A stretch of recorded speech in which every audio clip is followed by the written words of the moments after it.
A paz de nosso Senhor Jesus Cristo seja com todos os nossos irmãos em Cristo Jesus. Este é o canal Felisberto Moreira, um canal de opinião, reflexões e análises bíblicos.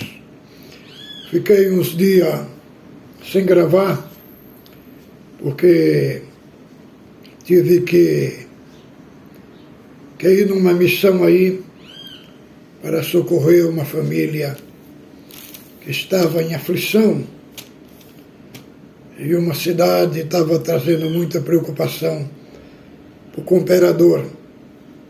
Essa cidade, fomos lá, oremos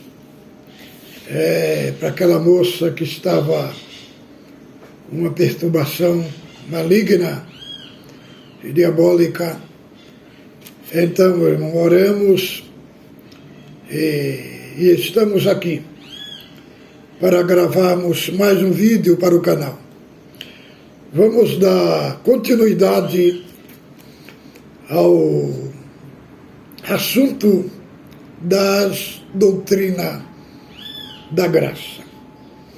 Hoje nós vamos falar de um assunto específico, a causa instrumental da salvação, que é a nossa fé.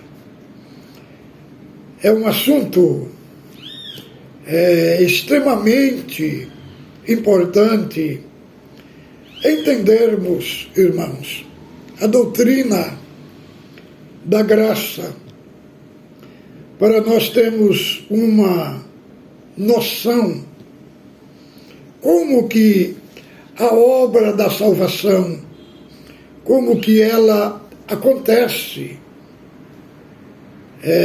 na vida daqueles que Deus transforma, regenera. Então é importante nós saber passo a passo. Várias semanas estamos falando deste magnífico assunto. Não que tenha,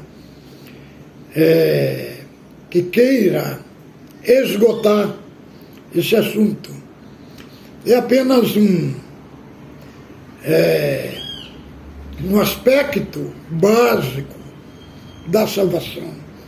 Como que ela acontece, para nós sabermos também falarmos do Evangelho e da doutrina da graça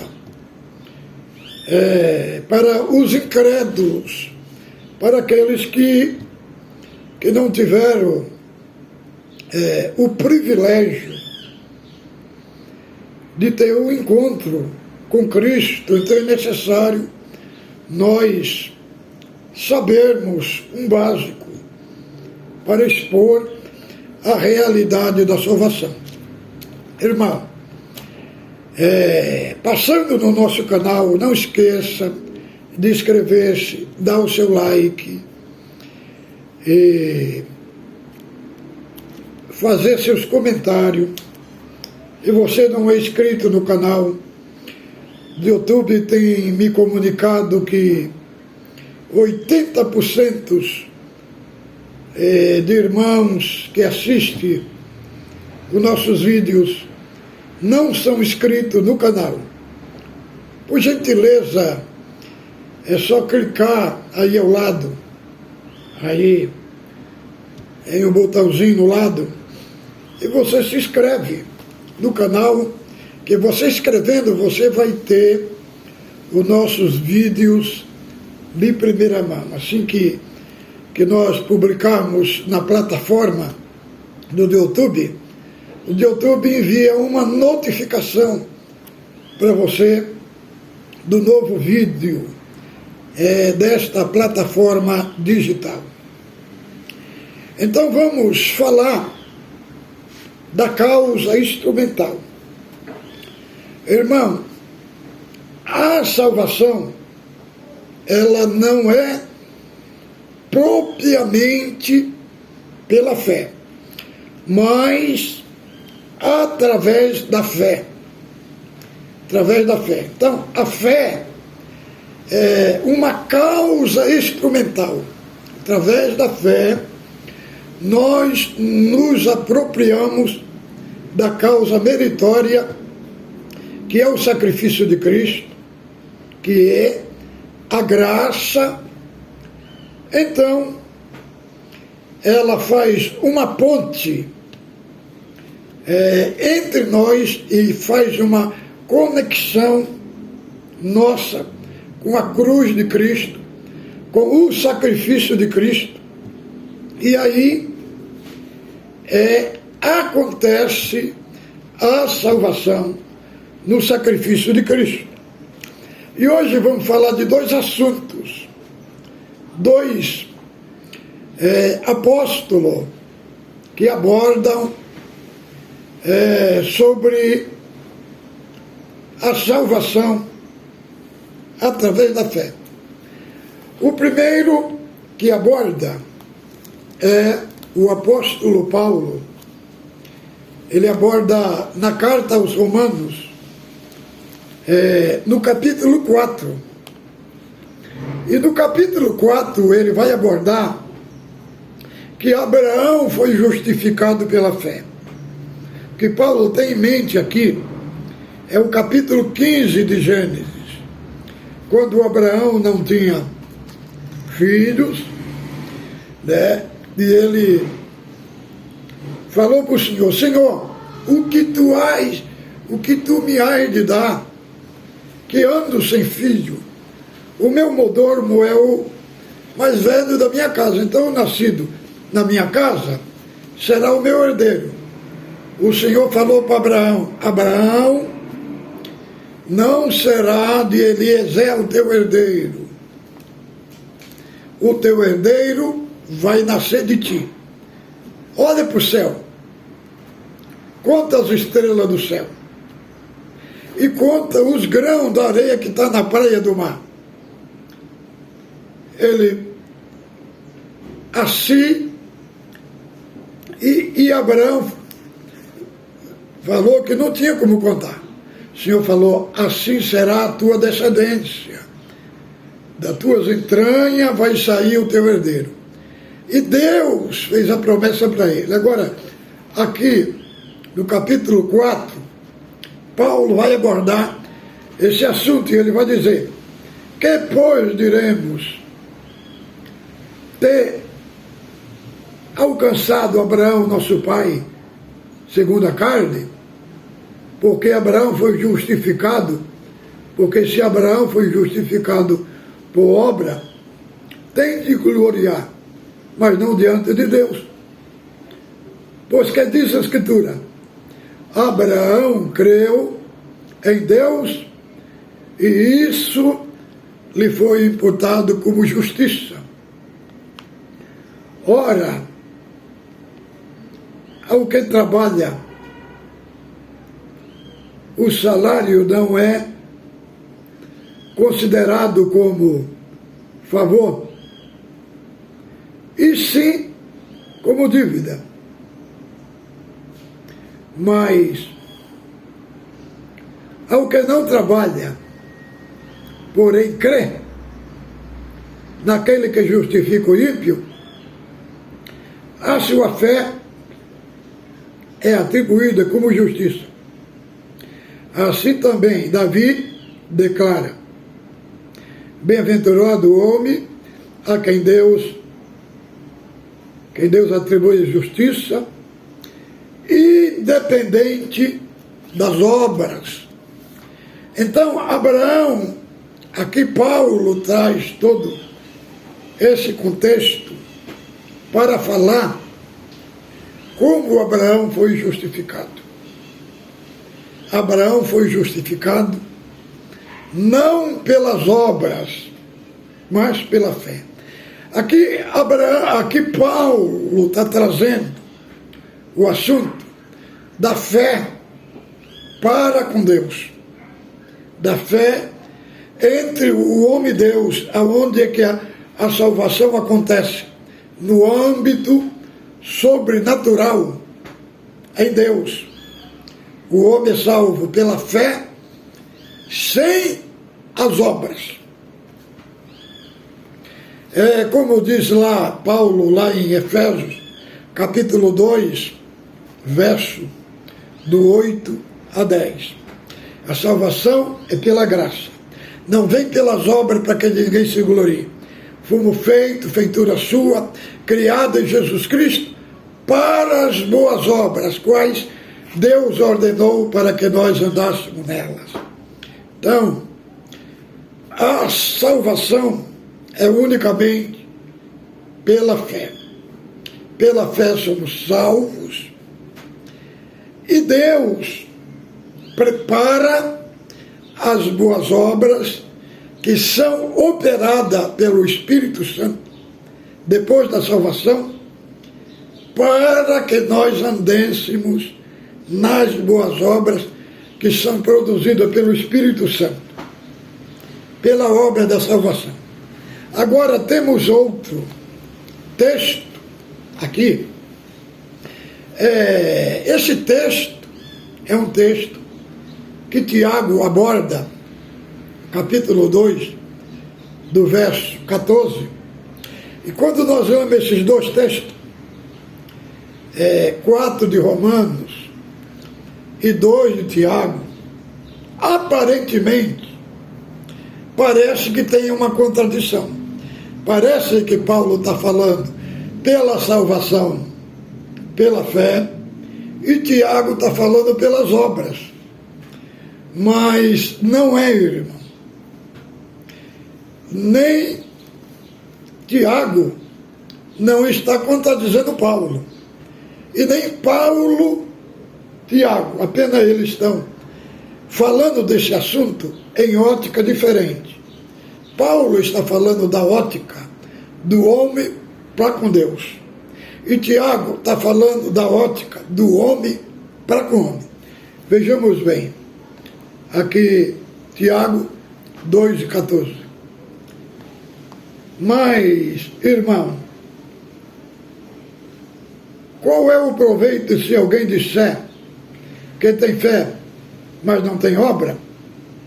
Pode acaso semelhante fé salvá-lo? Se o irmão ou uma irmã estiverem carecidos de roupa e necessidade de alimento cotidiano, qualquer dentre vós disser, ide em paz,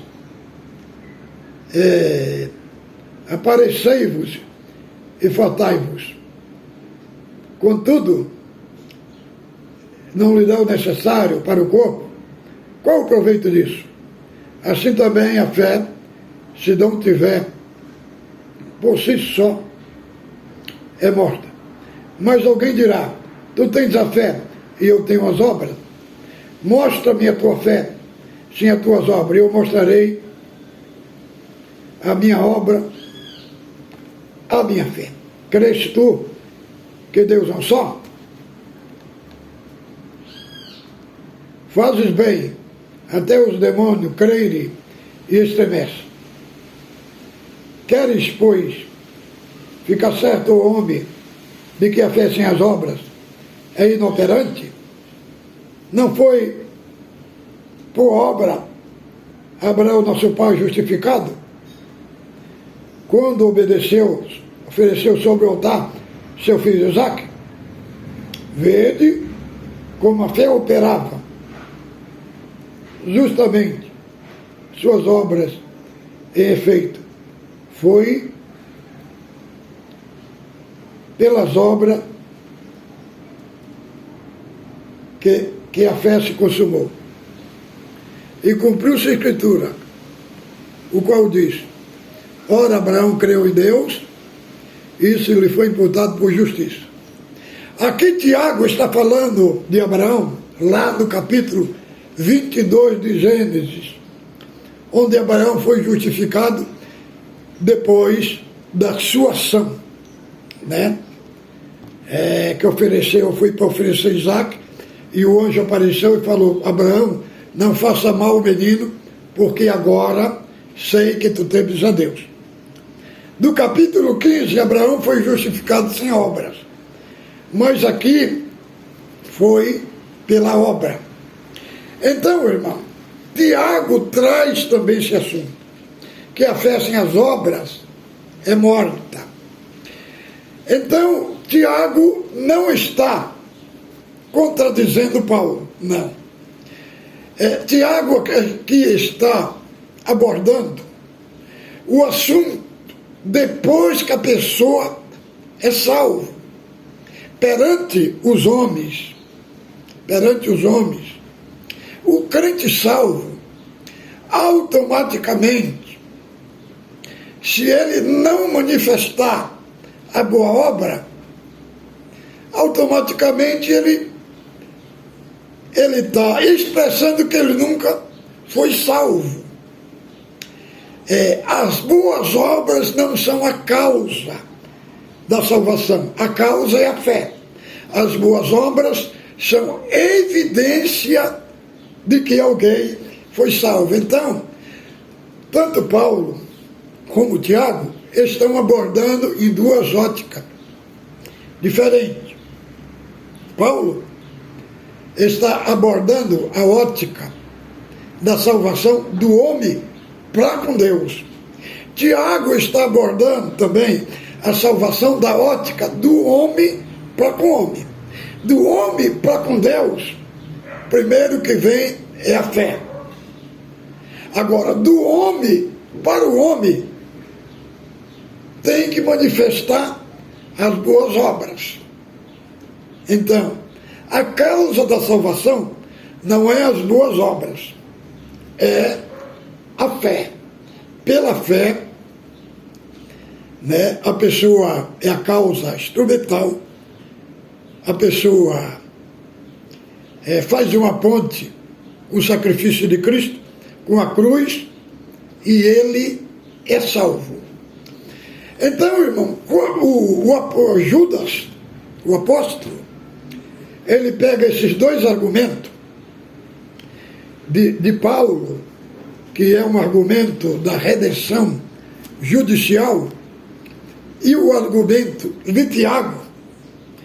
E aí, Judas fala na sua carta: tive por necessidade vos exortar a batalhar pela fé que uma vez foi dada ao santo. Aí ele vai abordar todo o aspecto da fé que Paulo abordou e das boas obras que Tiago abordou. Aí ele faz uma junção desses dois contextos para mostrar que o homem é salvo pela fé, e pela fé ele é colocado debaixo do senhorio de Cristo. Já, irmão, Cristo, quando ele vai abordar da fé, ele aborda um assunto mais profundo do que Paulo, do que Tiago e do que Judas. Vejamos bem, capítulo 6, do verso 50. E o pão que desceu do céu, para que dele coma e não morra. Eu sou o pão vivo que desceu do céu. Se alguém comer deste pão, viverá para sempre. É o pão que eu der, é a minha carne que eu darei para o mundo. Disputava, pois, os judeus entre si, dizendo: como nos pode dar este a sua carne a comer? Jesus lhe disse: na verdade vos digo, quem não comer a carne do Filho do Homem e não beber o seu sangue, não tereis vida em vós mesmos. Quem come minha carne e bebe o meu sangue tem a vida eterna, e eu ressuscitarei no último dia. João, capítulo 6, do verso 50, 54. Então Cristo traduz a fé como o pão da vida. Por quê, irmão? A fé que Cristo introduz é comida. Porque quando nós comemos um pão, o que é que vai para o nosso sangue, para o nosso organismo? São os nutrientes daquele pão. Assim é a hora que a obra da salvação acontece, que através da palavra nós recebemos a fé, nós cremos em Deus, nós ouvimos o quê? A pregação. Nós comemos o pão. E os nutrientes que está nesse pão vai fazer parte da nossa vida orgânica, da nossa vida cristã. E o que vai acontecer? Vai acontecer um impacto de regeneração e de transformação na nossa vida. Então, automaticamente, nós vamos manifestar que nós cremos. Por que nós cremos? Porque algo aconteceu. O pão da vida, a palavra que nós ouvimos, o nutriente divino da natureza de Cristo, ele vai fazer parte da nossa vida orgânica. Vai ser algo que vai ser parte da nossa natureza. Então, automaticamente vai haver uma obra gigantesca na nossa vida. Isso é sinal que nós cremos em Deus, e a nossa fé fez uma conexão com Cristo, e através da pregação da palavra, que Cristo produz o pão da vida com a nossa fé, esse nutriente vai fazer parte da nossa vida genuína em Cristo. Creio que ficou muito bem explicado. Fique com Deus, aguardamos o outro vídeo. Daqui mais ou menos 4 vídeos, nós vamos terminar este assunto da doutrina da graça. Fique com Deus, ósculo santo no vosso coração.